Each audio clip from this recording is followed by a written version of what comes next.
તમને બધાને ખબર હે હું મારા જીવનમાં પરસેવો પાડી પાડીને આગળ આવ્યો છું. મારે બે હાથ નથી, બે પગ નથી, બરાબર?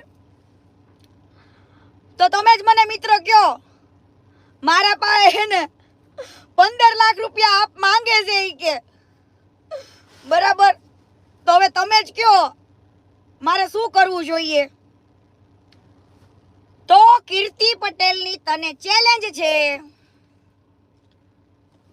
કે તું ગમે એવા કાવતરા કરીશ તો કીર્તિ પટેલને ઘંટોય ફેર નહીં પડે, ઘંટોય. કેમ કે હરેક મેટરની અંદર કીર્તિ પટેલનો સચ્ચાઈનો અવાજ હોય અને જ્યારે કોઈ માણસ સત્યના વે ઉપર ચાલતા હોય, સત્યના રસ્તા ઉપર ચાલતા હોય અને તમે જો મને ધમકાવવા આવો, ડરાવવા આવો, હે, અને 15 લાખ રૂપિયા જો મેં માંગ્યા હોય, તું મને પ્રૂફ એવિડન્સ આપી દે બકા, એટલે હું તને 30 લાખ રૂપિયા આપીશ. જા, 30 લાખ રૂપિયા કીર્તિ પટેલને તને દેવાના, મને પ્રૂફ લાવી દે, બરાબર? નકર બને આવડે જો, હા, લીગલી કરતા, એટલે વેમમાં નહીં રહેવાનું, બરાબર? અભી તો રામબાણ આયેગા, રામબાણ. અને ઈ મિત્ર રામબાણ એવું છે ને કે તમારા પગ નીચેની જમીન હલી જશે. શું? જમીન આમ થરવા માંડશે. કીર્તિ પટેલ, હું કાળી નાગણ છું, નાગણ. હા, એટલે યાદ રાખવાનું બકા. તને શું લાગ્યું કે તું આવો વિડીયો બનાવી નાખીશ? તું એવા ફોન કરાવડાવે મને ધમકાવવા માટે, એવા ફોન કરાવડાવે કે મારા મમ્મીએ દીધી છે, આમ ફલાણું ઢીકણું, બરાબર? તો આજે તું સાચો હોય તો તારી માને થોડી દવા પીવી પડે? તારે સાબિત કરી દેવાય બક્કા, બરાબર? અને મને એવો બિલકુલ ડર નથી, બરાબર, કે કોઈ દીકરીના ન્યાય માટે કીર્તિ લડતી હોય અને જો મને આવી રીતે મારા ઉપર મુસીબત આવી હોય અને કદાચ પોલીસ કેસ થાય ને તો કીર્તિ પટેલ લડતા શીખી છે, ડરતા નહીં, બરાબર? લડતા.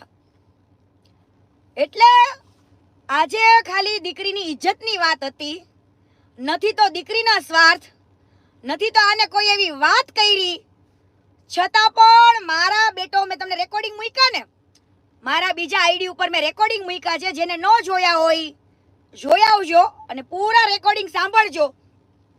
ભાઈ મને, ઈ ભાઈ જેના ઘરે ગયો હતો ને આ વાળો, કે ભાઈ મને ગમે એમ કરીને પતાવડાવો ને, કે રામબાણ આવવાનું છે, રામબાણ. પણ કદાચ તું મારા ઉપર પોલીસ કેસ કરી દે તો રામબાણ આવે, આવે ને આવે, આવે. મારું જે થાવું હોય ઈ થાય, પણ રામબાણ આવે. શું આવે? રામબાણ આવે, બરાબર? એટલે કોઈ દીકરી માટે કેસ થાય ને તો હું તો ગર્વની વાત લઉં, ગર્વની. હું વાયલા નો કરું કે પીછે હટ નો કરું કે દીકરીને નો કહું કે તારા લીધે મારા ઉપર કેસ થયો એમ. અરે વટથી કહું, વાંધો નહીં ભાઈ, વટથી કહું. અને ખોટા માણસના કેસ ના લે. જ્યારે તું દીકરીની ઇજ્જત કાઢતો તો, ઇન્ટરવ્યુ આપતો તો, હે, સ્ટોરીઓ ચડાવતો તો, ફોટો મૂકતો તો, ત્યારે તને કઈ વિચાર નતો આવ્યો? તું તો બહુ બધા ઇન્ટરવ્યુ આપતો તો, તારા રીલ્સમાં બોલતો તો બધું કે મને, તમે જ મને કહો ઈ કે મેં મારી લાઈફની અંદર કે આટલો બધા ખર્ચો કરીને લગ્ન કર્યા હતા મિત્રો અને ઈ મને મૂકીને જતી રહી એમ. ઓહો, પણ મિત્ર ઈ રેકોર્ડિંગમાં બધું કબૂલે છે, બરાબર? અને દીકરીને મૂકી આવ્યા હતા મારીને. શું? બિચારી પ્રેગ્નેન્ટ હતી, પેટ ઉપર પાટા મારતો. શું કરતો તો ઠૂઠા? ભગવાન માતાજી તારો એક પગ નહીં રહેવા દે. જા, તને એક પગ આપ્યો છે ને, પણ બીજો પગ તારો કુદરત લઈ લેશે. કેમ કે ઈ પગેથી તું દીકરીના પેટમાં પાટા મારતો તો,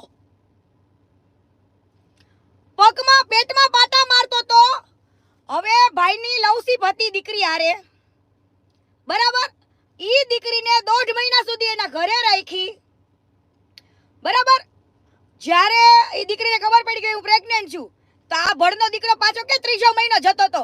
ઓ ભાઈ, મહિનો દિવસ જ થયો તો 1.5 મહિનો, બરાબર. હવે છોકરું પડાયા પછી તો એમ જ બોલ ને કે 3જો મહિનો જતો હતો. અને તારા રિલેશનશિપ કેટલા ટાઈમથી હતા એની સાથે? પાછો એમ કહેતો તો કે ભાઈ મને ખબર નહોતી એમ. હા લાલ, તને દે કોણ? ઈ દીકરી એ બધું ભૂલીને તારા ઘરે રહેવા આવી. પેલા તે એની નાની છોકરીને કાઢી મૂકી, બરાબર. નાની છોકરીને કાઢી મૂકી, પછી એને મારીને એની માને કાઢી મૂકી. અને તારી કાજલને મારે પૂછવાનું, તારી જે કાજલ રહી ને ઈ ટ્રુથ એન્ડ ડેર રમે છે. કાલે હું બધા વિડીયો મૂકીશ. તમે ટ્રુથ એન્ડ ડેર ગેમ એવી છે કે એની અંદર તમને સત્ય જ બોલવાનું હોય. તમે ટ્રુથ લ્યો ને એટલે, બરાબર. અને તમે ડેર કયો એટલે તમારે કે ડેરિંગ બતાવવાનું હોય, બરાબર. તો આની અંદર મિત્ર કાજલને એવો સવાલ પૂછે છે પેલી છોકરી કે તમારા જીવનની અંદર કે વિશુભાઈ પહેલા કોઈ હતું? તો આ ભળની દીકરી એમ કે છે ના, આમના સિવાય મારા જીવનમાં કોઈ નતું. બોલો, એની 7 વર્ષની દીકરી છે મિત્ર, 7 વર્ષની, બરાબર. 7 વર્ષની દીકરી છે આવડિયા કાજલને, બરાબર. અને આ વિશુ પાછો મીડિયા સમક્ષ આવીને એમ કે મારી જોડે આવો બનાવ બન્યો, મને આ છોડીને જતી રહી.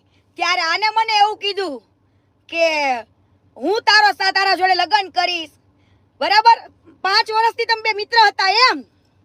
વાહ બોસ વાહ. એની 7 વર્ષની દીકરી હતી, બરાબર. અને તમારે 5 વર્ષથી સંબંધ હતા, રિલેશન હતા. હાલે હું નીકળ્યા છો ખોટા? હે, જુઠ્ઠું બોલો છો? માર્કેટમાં બનાવવા નીકળ્યા છો? દૂ બનાવો છો બધાને?